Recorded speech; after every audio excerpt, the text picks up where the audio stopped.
Bonjour à tous, bienvenue dans cette vidéo, nouvelle vidéo de déballage. Je vais vous déballer aujourd'hui le Xiaomi Mi Pad 5. Je l'ai reçu dans cet emballage là, je l'ai enlevé. Il y avait un cellophane qui avait été ouvert parce que Trading Shenzhen, c'est là-bas que je l'ai acheté, installe le Google Play Store dedans. D'ailleurs, ils vous fournissent une checklist. Ils font toujours ça, Trading Shenzhen. Un bon de réduction. Pour les premiers, je vous l'affiche, vous pourrez l'utiliser. Alors là, j'ai eu un adaptateur. Pourtant, normalement, il n'y a pas de chargeur livré avec le Mi Pad 5. Il y en avait un avec le Mi Pad 4. Là, ici, c'est le Mi Pad 4. Je l'ai toujours. Je vous l'avais testé. Je l'ai toujours. Je l'utilise tous les jours, d'ailleurs. Je vais peut-être prendre le Mi Pad 5 à la place. Et j'ai eu un petit gadget comme ça, un ventilo que vous branchez sur un USB-C. Et bon, c'est gadget parce que ça fait du bruit. Allez, je vous montre. On est curieux. Voilà. Ah, ça ventile bien si on regarde une vidéo ou quelque chose. Mais ça fait du bruit. Alors si on a un casque Bluetooth, ça va. Sinon, voilà. Donc voilà pour ce qu'il y a dans la boîte. Je vous montre l'iPad 4, comme ça on va les mettre les deux à côté des autres. Alors voilà la tablette. Moi, je l'ai pris en noir. Elle existe en vert, je crois, et en blanc, il me semble, de mémoire. Alors dans la boîte, vous n'avez pas grand-chose. Vous avez... Il n'y a pas de chargeur. La boîte est très fine d'ailleurs. Il n'y a pas de chargeur. Voilà, vous avez juste un adaptateur jack, parce qu'il n'y a pas de prise jack sur la tablette. Ça se comprend parce qu'elle est tellement fine, la tablette, elle fait 0,69 cm, 6,9 d'épaisseur, millimètres. Allez, on regarde ça. Alors, normalement, ils l'ont ouvert chez Trading. Bon, ils ont bien remis le... Mais ils l'ouvrent, puisque je vous dis, ils installent le Google Play Store. Et cette fois-ci, elle m'a été envoyée, parce que celle-là, quand je l'ai achetée, ils m'avaient mis... ils avaient déverrouillé le bootloader, ils avaient mis une ROM Xiaomi EU, avec le français, du coup, parce que là, du coup, j'ai le français. Mais ici, la ROM n'est pas encore sortie chez Xiaomi EU. Alors voilà la tablette. Ici, il y avait un film plastique, on va le voir là. Il y avait un lecteur d'empreintes, d'ailleurs. Il y avait un film plastique que j'ai laissé, qui fait que l'écran paraît mat. En fait, il n'est pas mat, c'est parce qu'il y a un film plastique. Bon, ici, a priori, il n'y a pas de film plastique sur la tablette. Alors ici, on est sur une tablette de 10.1 pour la Mi Pad 4. Ici, la Mi Pad 5, on est sur du 11 pouces. Je vais vous donner tous les détails, là. On va faire un peu le tour. Voilà le capteur photo arrière. Vous avez un 13 mégapixels en 2.0 qui filme normalement en 4K. On verra ça lors du test.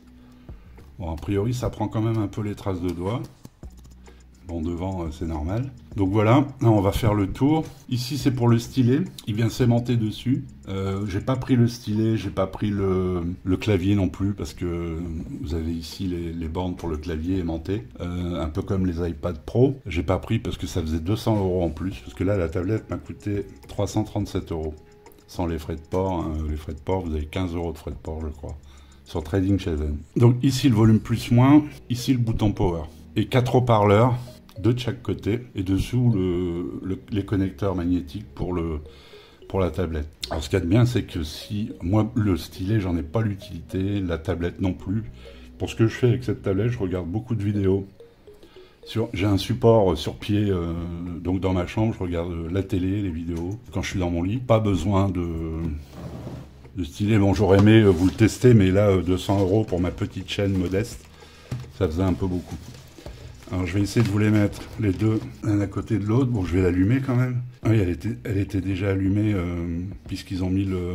Non, je l'ai allumée, c'est moi qui l'ai allumée, mais de toute façon elle était déjà configurée puisqu'ils ont mis le Play Store. Bon là, j'ai encore pas rentré de compte, donc c'est normal. J'essaie de vous les mettre les deux l'un à côté de l'autre. Donc ici, on est sur Android 8 avec MIUI 10, et ici on est sur Android 11 avec MIUI 12.5. On peut voir que ça ressemble ici.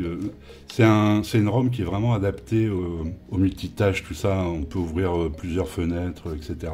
Je Je vous montrerai ça lors du test. Donc avec un menu style iPad Pro. Je vois qu'on a le DRM installé. Tiens, on va regarder par curiosité. On est bien en L1, donc vous pouvez installer Netflix, tout ça, vous serez en Full HD. Donc elle est très jolie. Hein. Allez, je vous donne les détails. Alors c'est un écran 2,5K, il dit chez Trading Shenzhen. Donc c'est une résolution de 2560 par 1600. La Mi Pad 4, c'est une résolution de 1920 par 1800. C'était du... Il me semble que c'était du 18/9e. 11 pouces, je vous l'ai dit, donc c'est un écran LCD IPS, 120 Hz, un taux de rafraîchissement de 120 Hz, et un taux d'échantillonnage pour le pen, le stylus pen, de 240 Hz. Donc il paraît que c'est très réactif. Bon. Ça c'est bien pour ceux qui dessinent, qui font du dessin, tout ça. Parce qu'on a de la puissance, hein, vous allez voir. Donc Dolby Vision, donc pour l'affichage. Je suis curieux de voir ça, d'installer mes applis que j'utilise pour regarder la télé ou les vidéos, Netflix et compagnie. SFR TV. Je suis curieux de voir ça, je vous montrerai ça lors du test. Donc vous avez dans cette tablette un Snapdragon 860. Bon, c'était le top il y a 2 ans, je crois. En tout, vous êtes dans les 560 000 points. Celui-là, vous aviez un Snapdragon 660. Mais ça, attention, hein, elle tourne très très bien. Hein. La Mi Pad 4 Plus, parce que là c'est la Plus, hein, c'est la grande. Elle tourne très très bien. Vous avez 6 Go de RAM en LPDDR4X. 128 Go de stockage, c'est le minimum, hein. C'est la moins chère, je vous l'ai dit, je crois 337 € chez Trading Shenzhen. 128 Go en UFS 3.1, je ne sais pas si je l'ai dit. Tout à l'heure les photos, je vous l'ai dit. Android, je vous l'ai dit. Wi-Fi 5, Bluetooth 5, il n'y a pas de GPS par contre sur celle-là. Là, je crois qu'il y avait un GPS, il me semble.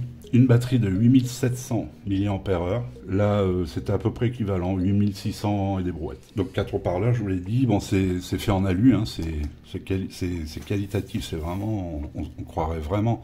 À part le form factor, on croirait vraiment un iPad. Alors les dimensions, donc elle fait 25, j'ai arrondi, hein, parce que en millimètres, elle fait 25,5, 16,7, et donc je vous l'ai dit 0,69 en épaisseur, donc en centimètres. 511 grammes, je ne sais pas si je vous l'avais dit. Donc elle est plus lourde de 26 grammes, je crois, que la Mi Pad 4. Donc ça reste raisonnable. Et j'aime bien ces bords là.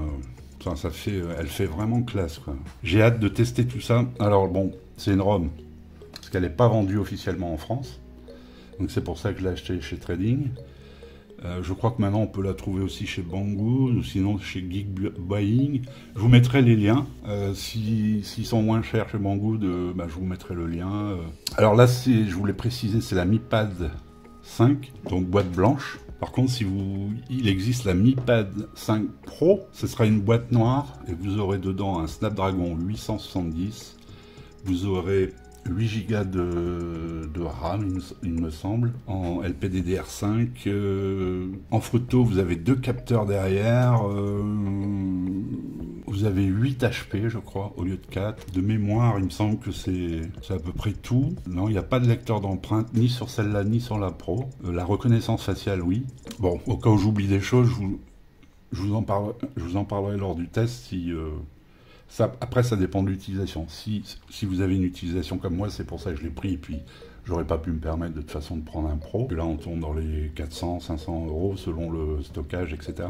Si comme moi, vous avez une utilisation plus vidéo, plus divertissement, loisir, c'est largement suffisant.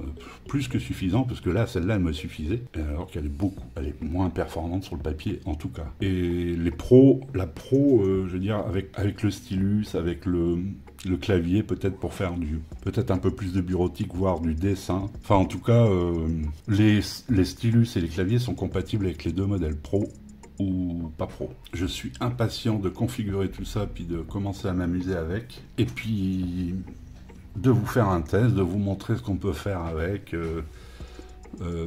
positionner les fenêtres, un peu pour découvrir le Mi 8 12.5 conçu pour l'iPad. Alors vous avez quelques applications chinoises.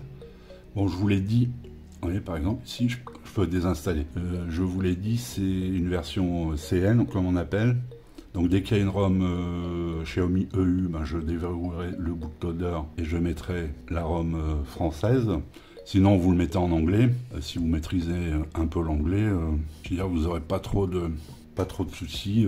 Je vais mettre mort local pour avoir les applications bien en français, les applications classiques, pour pas être embêté avec SFR TV, Netflix, pour bien avoir tout ça en français. Et puis je vous montrerai tout ça lors du test. Voilà, je vous remercie de m'avoir suivi pour cette petite présentation, déballage et présentation. Et je vous retrouve bientôt pour le test. Enfin, je crois qu'il y a le Redmi Note 10S qui va sortir avant le test. Et je pense que je ferai le test de ce Mi Pad 5. Je vous remercie. Ciao.